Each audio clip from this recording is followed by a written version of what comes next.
Minister of Europe and Foreign Affairs, Dietmar Bushati, has confirmed that reforms and economic strengthening are the keys that open negotiations with the European Union for Albania.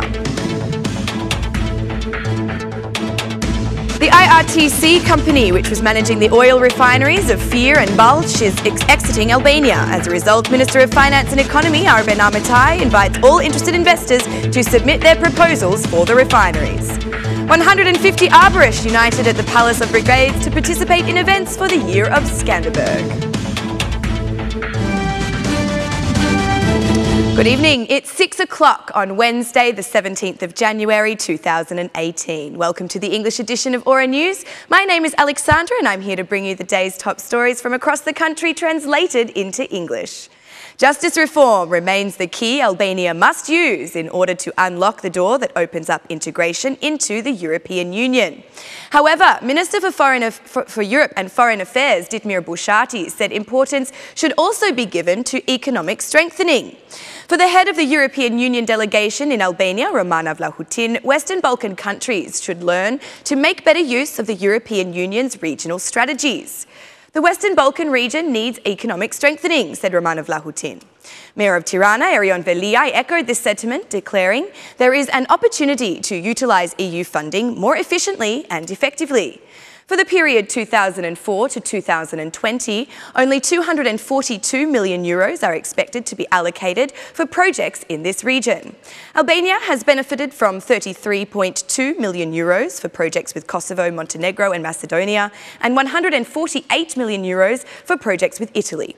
The EU is currently trying to raise awareness regarding funding opportunities for EU programs so that citizens have all relevant information required in order to submit a successful application.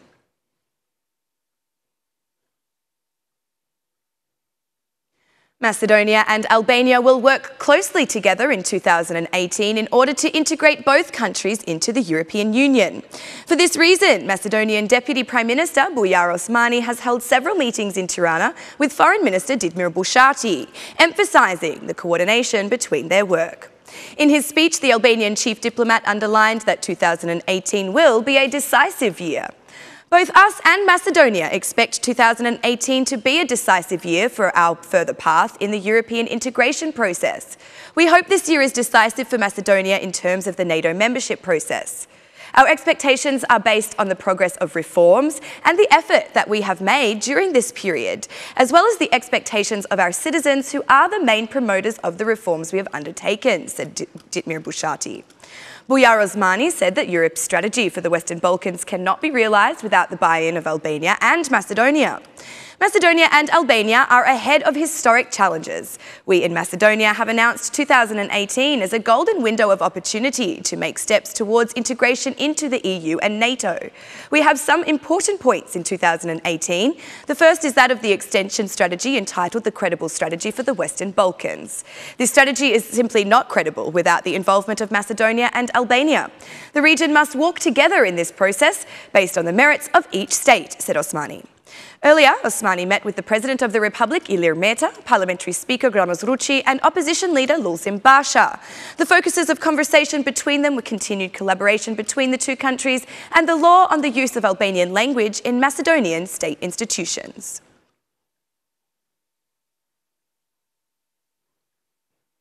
The IRTS company, which managed oil refineries in Balch and Fier, is exiting the Albanian market. Finance and Economy Minister Arbëresh invited all interested companies to bring their proposals about this issue. Arbëresh said that they will expect serious proposals for potential new operators of the oil refineries in Balch and Fier. Employees who have been involved in recent protests over working conditions have received some promises, including the guarantee of appropriate and official oil worker or unemployment status. Employees will benefit from the oilman status, said Arbëresh. But according to Erion Brace, another very important voice within the majority, the best solution for both employees and the Armo company is to retract the decision to privatise the refineries and bring the business back under state control. The renationalisation of Armo is the clear solution to the company's troubles, said Erion Brace. About 1,300 employees were affected by the departure of IRTS, and they have protested several times regarding overdue wages and social insurances. The two oil refineries in Balch and Fier have changed ownership several times, and there has been a lack of transparency over the transfer of shares.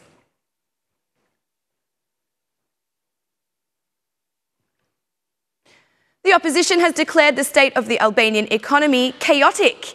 During the discussion of the draft law for the National Economic Council, DP MP Joride Tabaku said that the government has not heard business problems at all.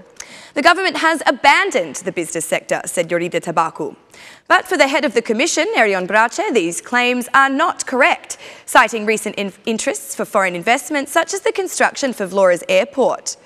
Foreign investments continue. Soon the Vlora Airport project will begin, said Erion Brace. The Economy Commission approved a change to the draft law which alters the reporting line of the National Economic Council to now be headed by the Minister of Entrepreneurship, Sonila Chato.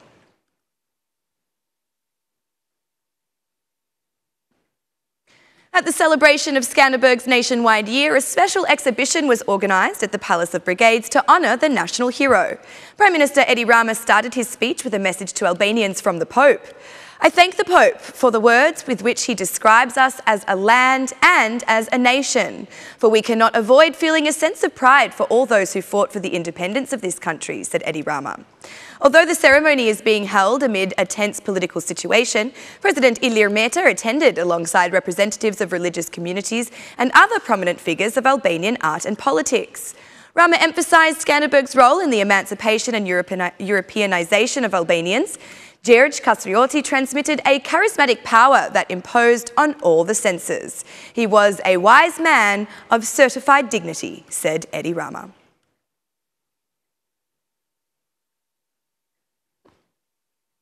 The nationwide year of Skanderberg has brought together 150 representatives of the Arbëresh community in the Palace of Brigades.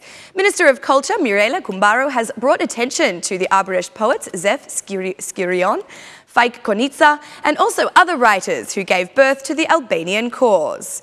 Kumbaro emphasised that popular Arbëresh poetry is today part of the nationwide spiritual health, while Arbëresh poets returned the heroism to Albanian literature. The history of a nation is inseparable from the history of its own culture, and nowhere better than in the Albanian world can we find a more perfect example of common breathing. Our identity remains untouched, both ancient and modern in its roots, and in the heart of the nation. Skanderberg has lived in the heart of the Albanian nation as a foundation stone for more than 5.5 centuries, without which our identity would not have remained. Lest we forget the great memory of Gjergj Kastrioti, said Mirela Kumbaro. Researcher Francesco Altimari explained that for the Arbëresh, the first representation of their national identity came from the figurehead of Gjergj Kastrioti. His acts and his political foresight assured us our survival. We are alive today after his death and after his figure resurrected us. In celebrating the day of his death, we paradoxically celebrate the revival he assured us. We have maintained our culture and language throughout centuries, but we are alive today because we have regenerated our history. Our Renaissance men, Derrida, Daras, Kiroi, Serembra, have resurrected Skanderberg in their works, translating valuably into something of more value in a modern-day context. In the name of Gjergj Kastrioti, we have confidence and hope that a new phase will be born for all Albanian people, said the researcher. Another researcher, Matteo Mandala, said that he was touched by the meeting, calling it a historical date. Many who learned that a group of 150 Arbëresh would come here remained a little disheartened. This will be the first step that will unite us as a community, and in this union comes in honour of Gjergj Kastrioti's name. The name of a historical personality who gave us the opportunity to survive and fight against the serious events that threatened us out of our homeland, said Matteo Mandala. The researcher called this meeting the first day of a healthy and successful future. According to him, the Arbëresh also created another homeland in the name of Gjergj Kastrioti across the sea in Italy.